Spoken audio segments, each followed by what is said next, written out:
नमस्कार, आप देख रहे हैं जौहर झारखंड। आपके साथ मैं हूं अलीम अतहर। शुरुआत बड़ी खबर से करेंगे। चाईबासा से बड़ी खबर आ रही है, जहां पर सर्च अभियान के दौरान ब्लास्ट हुआ है। टोटो जंगल में आईईडी ब्लास्ट हुआ है। ब्लास्ट में 6 जवान घायल हुए हैं, 3 जवान और 2 हवलदार घायल हुए हैं।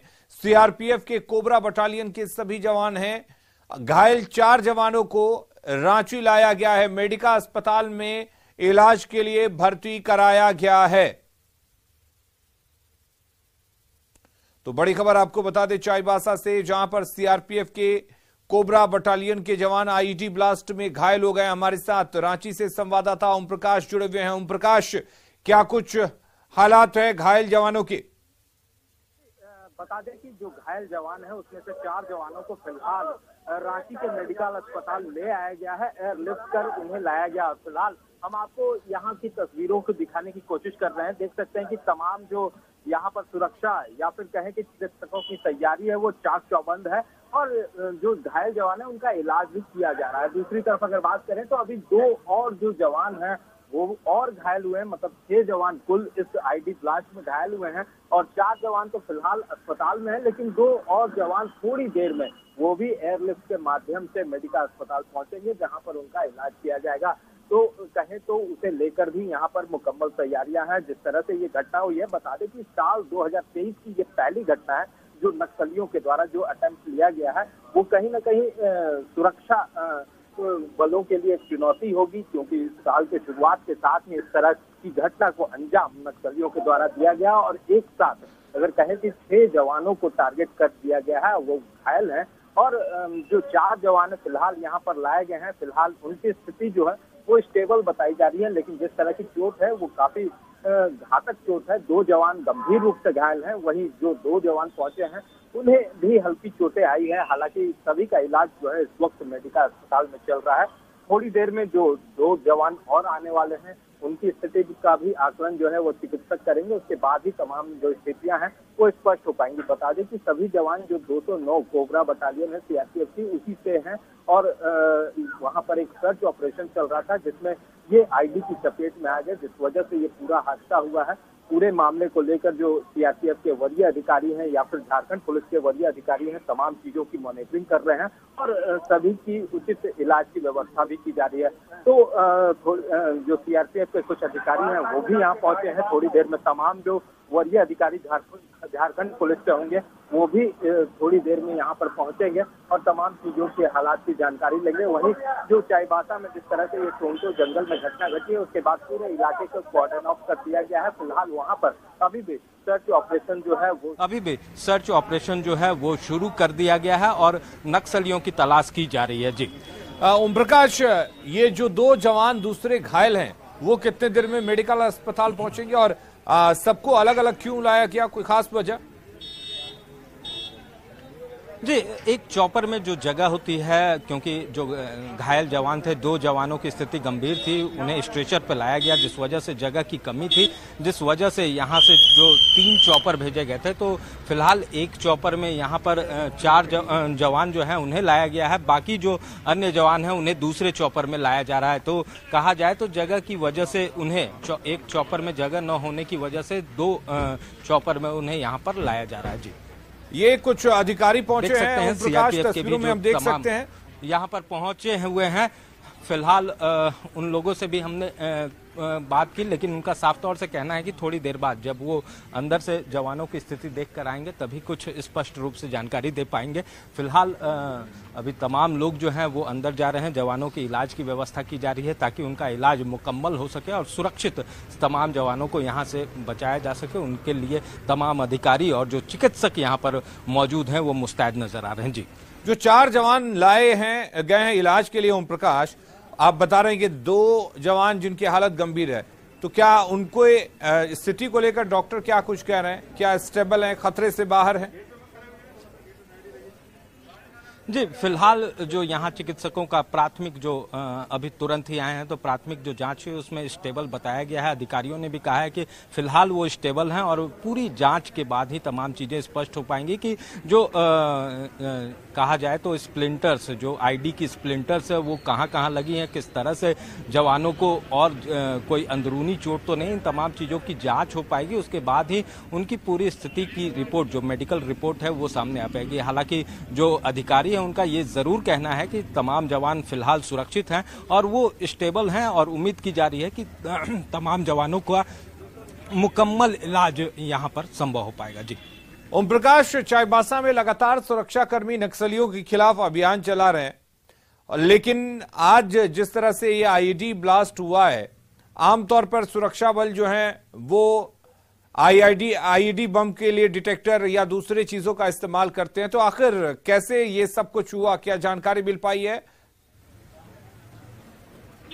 जी, बता दें कि जो नक्सली हैं वो अपने पूरे इलाके को सुरक्षित बनाने को लेकर जगह जगह आईडी लगाते हैं और उन्हीं को ध्यान में रखते हुए अगर आगे बात की जाए तो जो बॉम्ब स्क्वाड की टीम है वो भी चलते हैं, वहीं स्वान दस्ता जो है वो भी मौजूद रहता है। लेकिन कहीं ना कहीं कहा जाए तो वो गाइडलाइन है उसका उल्लंघन यहाँ हुआ होगा या फिर तमाम जो सुरक्षा के जो लाइन बताए गए हैं उनमें कहीं ना कहीं कुछ मिस्टेक हुई होगी, जिसके बाद इस तरह की घटना हुई है। हालांकि अब इसकी तो प्रॉपर जांच के बाद ही तमाम चीजें स्पष्ट हो पाएंगी कि आखिर किन वजहों से जो जवान हैं वो इस आईडी की चपेट में आए। लेकिन इतना जरूर है कि कहीं ना कहीं लैक ऑफ कहा जाए तो थोड़ी सुरक्षा में चूक जरूर है और उसे लेकर अधिकारियों के द्वारा थोड़ी देर बाद जो तमाम रिपोर्ट जो चाईबासा से आएगी, टोंटो के इलाके से, तभी स्पष्ट हो पाएंगे कि आखिर इस आईडी की चपेट में आने के लिए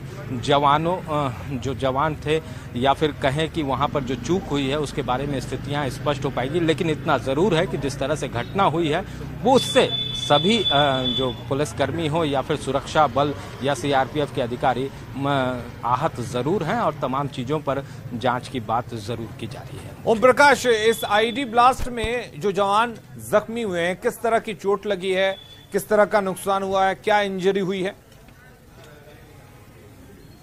जी, जो दो जवान स्ट्रेचर पे हैं उनके पैर और जो थाई का इलाका है, थाई है, उस जगह पर गंभीर चोटें हैं और यही कारण है कि वो स्ट्रेचर पे थे। वहीं कुछ जवानों को हाथ में भी चोटें हैं, वहीं पैर में भी चोट है। खास तौर से अगर आईडी की ब्लास्ट की बात की जाए तो जमीन के नीचे से जो स्प्लिंटर्स है, आईडी है वो फटता है, उसके बाद स्प्लिंटर्स हैं वो नीचे से ऊपर की ओर आते हैं, तो जिस वजह से पहली जो चोट होती है वो कहीं ना कहीं पैर पे ज्यादा होती है और उसी वजह से जवान जो हैं वो ज्यादा घायल हो जाते हैं।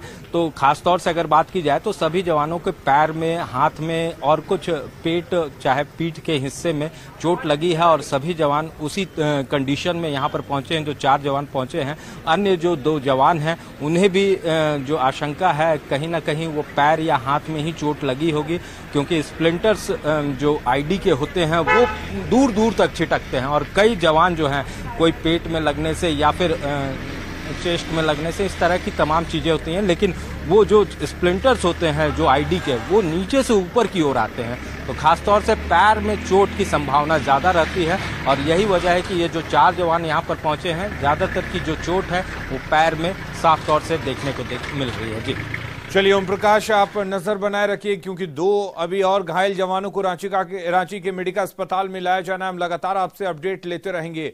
अगली बड़ी खबर चतरा से है, जहां टीएसपीसी के दुर्दांत एरिया कमांडर को पुलिस ने गिरफ्तार कर लिया है। सुरक्षा बलों ने जोनल कमांडर शशिकांत दस्ते का कुख्यात एरिया कमांडर जीतन भुइया उर्फ जीतन भारती उर्फ जीतन मांझी को दबोच लिया है। आधा दर्जन नक्सली मामलों में चतरा और पलामू पुलिस को जीतन भुइया की तलाश थी। कुंदा पलामू बॉर्डर पर तिलसरैया जंगल से आतंक का पर्याय बन चुके एरिया कमांडर को पुलिस ने गिरफ्तार कर लिया है। गिरफ्तार नक्सली पर पुलिस पर फायरिंग, मुठभेड़, लेवी के लिए धमकी और अफीम की खेती करने का आरोप है। हमारे सुरक्षा बलों को देख करके 2 लोग भागने का प्रयास किए, जिसमें खदेड़ करके एक व्यक्ति को पकड़ा गया। एक व्यक्ति जंगल और झाड़ी का लाभ उठाकर भागने में सफल रहा। पूछताछ करके के क्रम में इन्होंने बताया कि शीर्षस्थ टीपीसी संगठन के जो कमांडर है शशिकांत के दस्ते के सक्रिय सदस्य और उनकी टीम में ये एरिया कमांडर के रूप में कार्य कर रहे थे तथा इनका नाम जो है वो जीतन भुइयां उर्फ जीतन भारती उर्फ जीतन मांझी है। जमशेदपुर के चांडिल थाना क्षेत्र में आक्रोश की आग सुलग चुकी है। अगवा कारोबारी दिलीप महतो को सुराग नहीं मिलने के बाद ग्रामीणों ने NH 33 को जाम कर दिया। उग्र ग्रामीणों ने टायर जलाकर विरोध शुरू कर दिया और प्रशासन के खिलाफ जमकर नारेबाजी की। कारोबारी दिलीप महतो मंगलवार दोपहर से लापता हैं और उनका मोबाइल स्विच ऑफ बताया जा रहा है। हालांकि माउंट व्यू होटल के पास से उनकी स्कॉर्पियो मिली है, लेकिन पुलिस उनका सुराग नहीं लगा पाई है। 2 बजे बाद से उनका लोकेशन नहीं मिल रहा, मोबाइल स्विच ऑफ आ रहा है, गाड़ी उनकी यहाँ पर है। वो कैसे लापता हुए हैं इस पर हम लोग काम कर रहे हैं। क्या इसमें एंगल है, आपराधिक एंगल भी हो सकता है, दूसरे भी एंगल हो सकते हैं, सभी एंगल पे हम लोग। धनबाद से बड़ी खबर है, जहां केंदुआ में BCCL की तरफ से अतिक्रमण हटाओ अभियान चलाया जा रहा है। BCCL के अधिकारी आज 43 अतिक्रमित घर को तोड़ने के लिए पहुंचे, लेकिन भारी विरोध के कारण 2 ही घर तोड़कर वापस लौटना पड़ा। दरअसल BCCL की तरफ से इन घरों के बदले स्थानीय लोगों को जमीन दी जा चुकी है, लेकिन स्थानीय लोग ऐसे संतुष्ट नहीं हैं।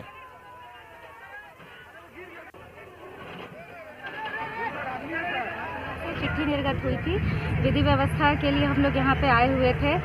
ये अतिक्रमणकारी का 43 अतिक्रमणकारियों का लिस्ट गया हुआ था BCCL की तरफ से, और उनका कहना था कि एविक्शन नोटिस भी पास हो गया है तो अतिक्रमण मुक्त करने के लिए और ट्रेंच काटने के लिए। हाँ, पहले से नोटिस भी मिला है और अनाउंसमेंट भी करवाया गया है।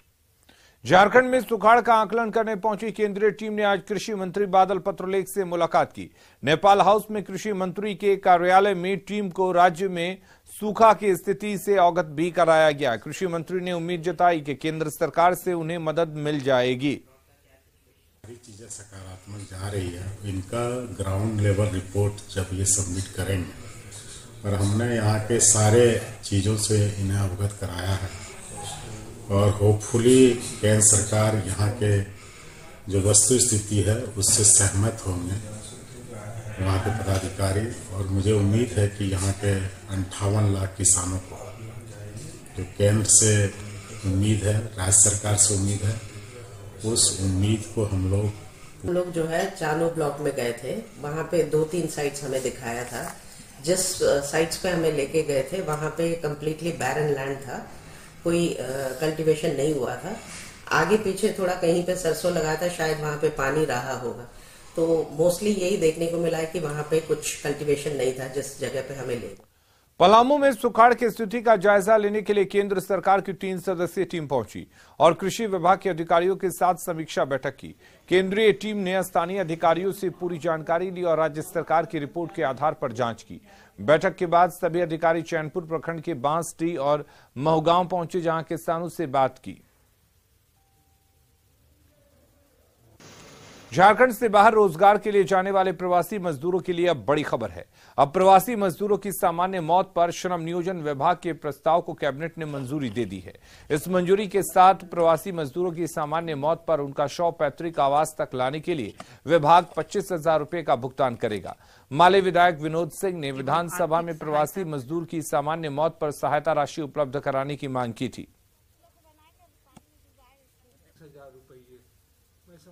और मैंने देखा हूं प्राकृतिक आपदा दुर्घटना की स्थिति में पंजीकृत एवं अपंजीकृत कर्मकारों को लाभदेय होता था, लेकिन सामान्य मृत्यु की स्थिति में भी अब मृत शरीर को पैतृक निवास तक लाने हेतु अधिकतम 25,000 रुपए मात्र की प्रतिपूर्ति की जाएगी। सरकार ने कैबिनेट के द्वारा आज जो है वो पारित हुआ, जिसपे उन परिजनों के भी तक उनके वो शव जो है सो वो पहुंचाए जाएंगे।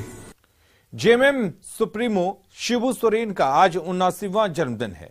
इस मौके पर मुख्यमंत्री हेमंत सोरेन ने उन्हें शुभकामनाएं दी।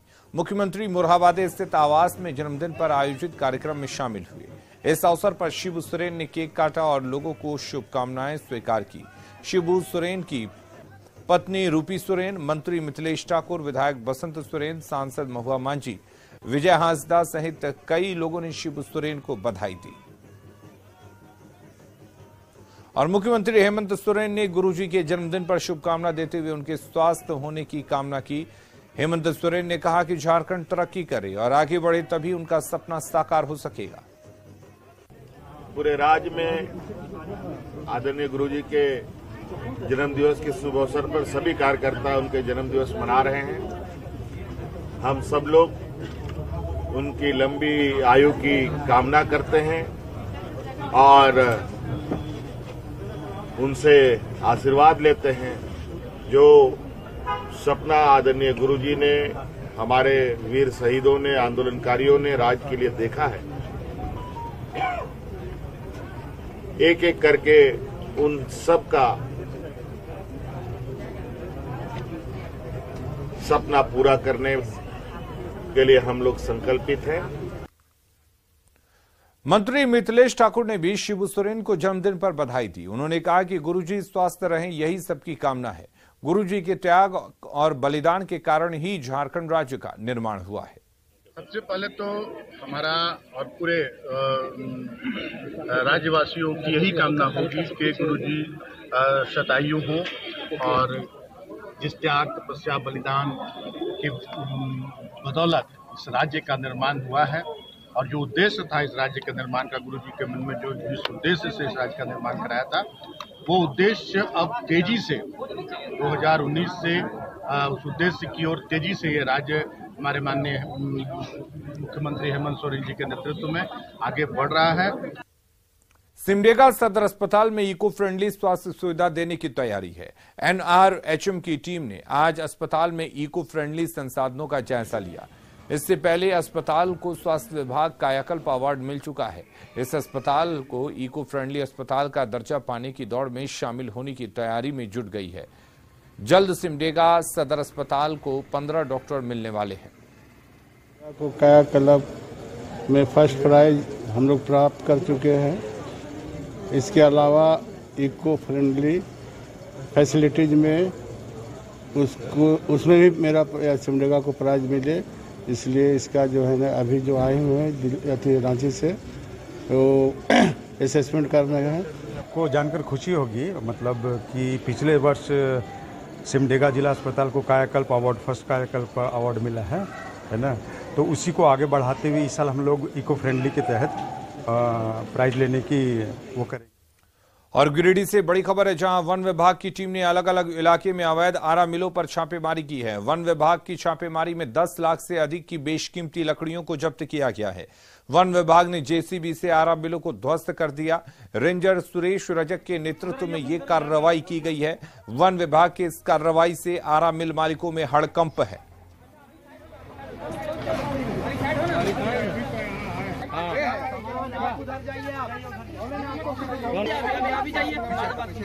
इधर आइए आप लोग, इधर। देवघर के जसीडीह थाना क्षेत्र से उत्पाद विभाग की टीम ने 16 पेटी नकली शराब जब्त किया है। पुलिस ने 3 शराब तस्करों को भी गिरफ्तार किया है। उत्पाद विभाग के अनुसार ये शराब बिहार भेजी जा रही थी। अवैध विदेशी शराब बिहार भेजने की सूचना प्राप्त हो रही थी। इसी को लेकर एसपी साहब श्री सुभाष चंद्र जाट एवं उत्पाद अधीक्षक श्री संजय कुमार श्रीवास्तव के द्वारा एक टीम गठित किया गया था, जिस दौरान हम लोगों ने कनभिटिया मोड़ जमुआ जसीडीह थाना अंतर्गत एवं रिखिया थाना अंतर्गत लोढ़िया गांव में छापामारी किया है। यह छापामारी करीब रात्रि 10 बजे से 12 बजे के बीच में।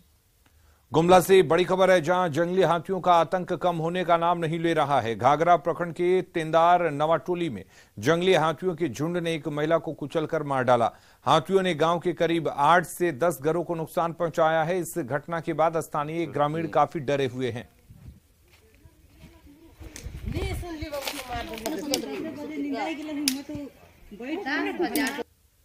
पूरा घर के बटे चारों चौगिल तो छेक दिला घर मुर्ग अथी करते घर हम निकल के भागत रही तो भला कूदा है कूदाते कैसे मैं घरना के डेगाए गेला के धरिए दिला थोड़ा सा मोह डरे तो भाई के उन्ने चल गया तब। हजारीबाग में धोखे से प्रतिबंधित मांस खाने वाले 25 बिरहोर परिवारों का शुद्धिकरण किया गया। विश्व हिंदू परिषद और बजरंग दल ने एक कार्यक्रम के तहत सभी परिवारों का शुद्धिकरण करवाया और नए वस्त्र दिए। दरअसल 30 दिसंबर को आरोपी खलील मियां ने बिरहोर टोला के कई लोगों को पहले शराब पिलाई और उसके बाद उन्हें प्रतिबंधित मांस खिला दिया। पुलिस ने आरोपी को दूसरे दिन ही गिरफ्तार कर लिया, लेकिन इस घटना के बाद से यहां के लोगों पर कई तरह की बयानबाजी हुई, जिसके बाद विश्व हिंदू परिषद ने सभी परिवारों का शुद्धिकरण करवाकर उनकी घर वापसी करवाई। घोर परिवार को गौमांस खिला करके अशुद्ध करने का जो प्रयास किया गया, धर्म नष्ट करने का जो प्रयास किया गया, धर्मांतरण करने का जो प्रयास किया गया, उसी को लेकर के विश्व हिंदू परिषद बजरंग दल के बैनर तले एक कार्यक्रम आयोजन, सामाजिक समरसता का पर्व और एक प्रकार से बोलिए तो शुद्धिकरण का पर्व हम लोग वैदिक मंत्रोच्चारण के साथ, पूरे हिंदू रीति रिवाज के साथ, सनातन धर्म के रीति रिवाज के साथ हम लोगों ने आज कार्यक्रम तय किया था, जो हम समझते हैं कि यह कार्यक्रम सफल रहा। पाकुड़ के लिट्टीपाड़ा प्रखंड क्षेत्र के चिनपाड़ा गांव में पहाड़िया जनजाति के लोग पीने के पानी के लिए तरस रहे हैं। दरअसल जिस पानी का ये लोग इस्तेमाल कर रहे हैं, ये पानी काफी गंदा है। यहाँ के लोगों के सामने सबसे बड़ी समस्या पीने के पानी की है। लोगों को लगभग 3 किलोमीटर दूर पानी लाने जाना पड़ता है। ऐसे में चिनपाड़ा निवासियों का कहना है कि ये लोग पानी पीने तक के लिए तरस रहे हैं।